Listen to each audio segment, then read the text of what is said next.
Hello everybody, this is Cyber Reaper. It is a new year, it is a new Halo game, it is a new coronavirus variant. There are a lot of new stuff these days. They aren't all necessarily good though. However, Halo is good, I think. Look, first things first, let's start by introduction. The studios and who made this game. Halo Infinite is a game developed by 343 Industries. It is published by Xbox Game Studio. Halo wasn't always made by 343 Studio. It was originally made by the one and only Bungie. Yes, it is the same studio that Sony acquired. Acquisition? I don't know. Anyway, it's the studio behind Destiny. What a weird time we're living in. What a weird time. Before Bungie made Destiny, they used to develop Halo. Years passed and the studio followed its own path, and 343 started developing Halo 4. I know, there are a lot of numbers right here, so try to keep up. Hey! But then, they released Halo 5, and oof is all I can say. Oof. People at the time didn't like Microsoft's choices with Halo series, and that was the last time we saw Halo. I played Halo 5 at the time.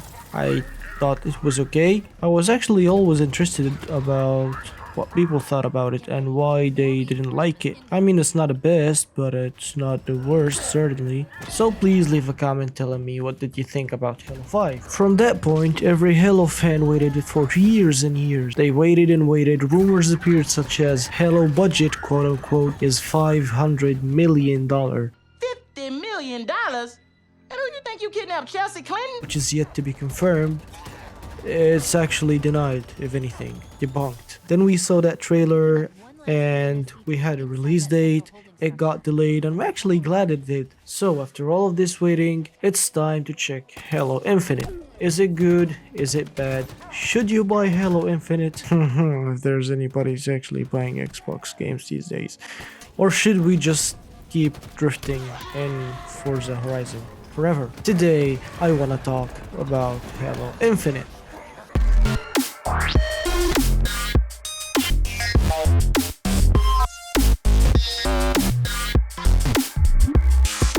The game starts with Master Chief's end, or that what Atriox, the big bad boy, thought at least. Master Chief just lost his war. As someone who's somewhat outdatedly familiar with Halo story, and by outdatedly I mean it has been a while since I checked Halo story, I don't know who's this guy. So naturally, Halo felt like you took everything from me.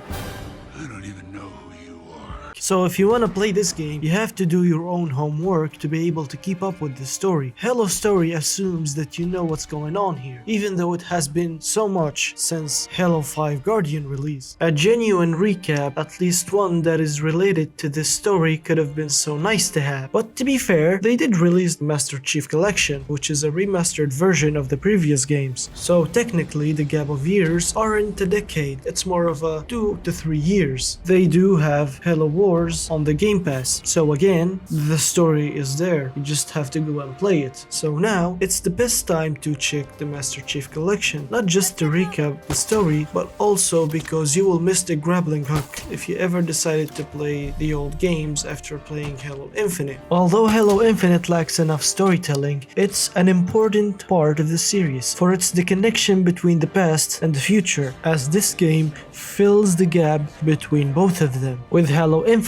you're able to have a better understanding of what happened in the last game, and at this point, the Halo series is no longer left at the cliffhanger, as most of our questions are now answered. I felt very thrilled as Microsoft announced that Halo Infinite is going open world, because that is, pun unintended, a game changer, because it usually means that you have stuff to do, a whole new universe to explore. And as I mentioned before, the game starts by telling you that Master Chief was unconscious during the past months. Echo 216 just found him floating on the space and he kinda rescued him. Now, knowing Master Chief, and after considering that this game is going on open world, world, I'd assume that he would try to communicate with anybody, but no, he doesn't. And along the way, he doesn't meet anybody. His allies are limited to 2 people, and one of them is an AI. Open worlds are open worlds for a reason, reasons to be accurate. Sometimes, like in driving game, open worlds are better because of the journey. Survival games are open world because they implement survival mechanics. Halo always have been the type of games that gave people different environments for each chapter of the story. Pouring the creepy settings during the flood introduction worked because that's how narrated story works. And now,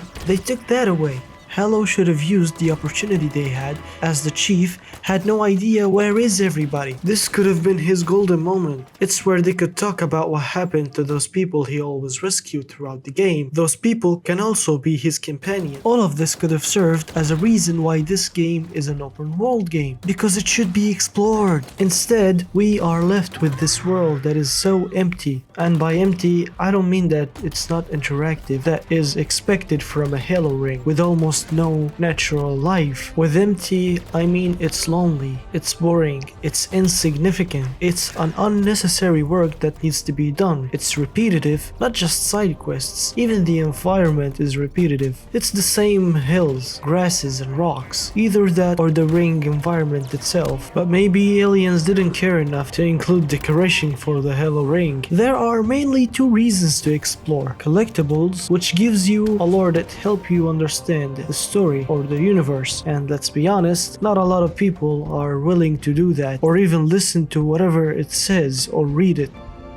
There's something else. And 2, the upgrade. The upgrades are also split into 2 parts. Upgrade point that you can collect in order to upgrade your tools. They are mostly scattered around the map. And 2, Valor score. When you increase your Valor score, you unlock vehicles, troops, and weapons. Vehicles are awesome, troops are useful because they have better gear, but weapons, well, weapons contradicted the game style. You see, each foe have weakness to a specific weapon, so you are going to change your weapon at some point in order to take down specific foe. Valor score can be increased by liberating outposts, freeing allies, destroying agenda speakers, and killing most wanted targets. My advice would be to stick with the story mode in this game so you don't ruin the story atmosphere for yourself. Halo, though, is not all doom and gloom. From now on, it's all good stuff, I promise.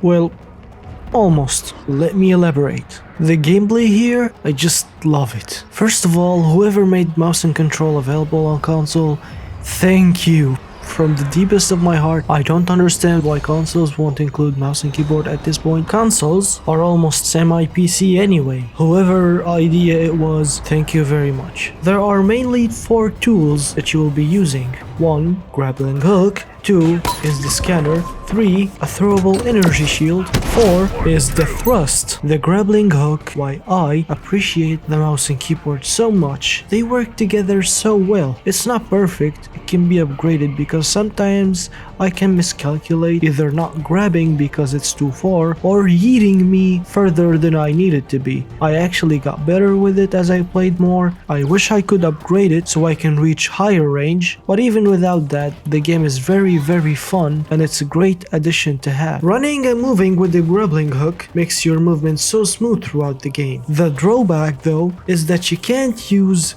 more than one skill at the same time. I wish I could use the grappling hook, then use the thrust to maneuver in the air, but no, I can't do that smoothly. I have to switch between each skill, clicking a button before I can use each skill. The scanner locates enemy for you, and you will find it very useful precisely with camouflaged enemies. The protective shield is mildly useful if you are on lower difficulty, but if you are on higher difficulty, you will definitely be using it more than you think. And finally, the thrust. The thrust is not actually useful because of the thrust itself. You are better off using the grappling hook in that case. The thrust is actually useful because it offers invisibility, which come in handy when you are taking down most wanted targets. Each one of those tools makes this game much more fun. The game is considerably very hard. You have to be aware of your surroundings, and you have to decide your moves. You can go berserk and do random stuff, but it's most fun when you decide what to do. I still remember when Halo gameplay trailer released and people gave it a hard time, and the budget rumor circulating around it didn't help at all. People didn't like the results. Personally, I was okay with it. It didn't look so realistic. I also thought for a moment that maybe they aren't aiming for realistic, maybe they are aiming for something like Borderlands, but obviously not as cartoonish as Borderlands. It wasn't the final product, so there's a space for an upgrade. As the game got released, we got to see the final results. I still wouldn't say that it's the best when it comes to graphics. Other studios still do a better job than this, but overall, as someone who doesn't have graphics as his priority, I think this game looks fine. I'm just grateful that we have another Halo game. Okay? Some people complained that we don't have pre-rendered cutscenes right here, but I was glad that they didn't include any of those cutscenes, because that gave me the smooth transition between gameplay and the visual cutscenes. I've always hated pre-rendered cutscenes because they always set my expectations so high, but after the cutscenes end and the gameplay starts, the game leaves me disappointed. Besides, those transitions were always weird, where the game suddenly stops breaking the gameplay and suddenly starting a video. And then a lot of times I'd be so immersed in this world, I don't want anything to disturb me, and the sudden break of the gameplay breaks all of that immersion. As a final verdict, I wouldn't say that Halo Infinite is a bad experience. Halo Infinite is an essential part of the story. It definitely has its own moment. We all fail. We all make mistakes. It's what makes us human.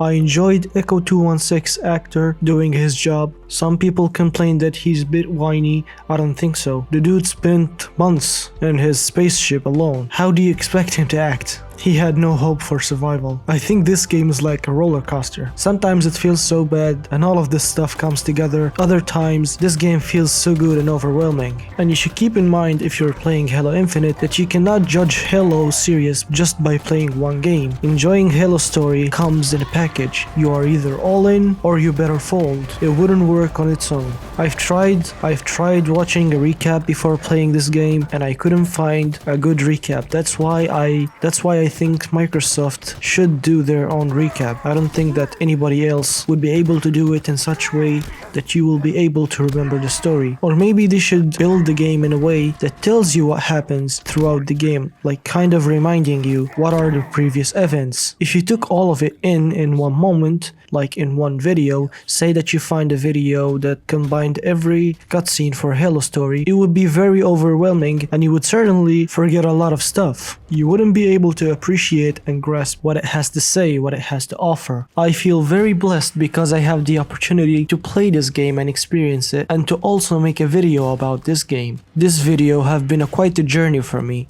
and I'm very thankful for it. I would really appreciate it if you tell me what do you think about my video and tell me what do you think about my review. Because the only way I can improve myself in my video creation is through your guidance. And in the end, I want to thank you one more time because you're still watching. If you are interested in game reviews, please make sure to subscribe so you won't miss any of my upcoming videos. Goodbye and see you around.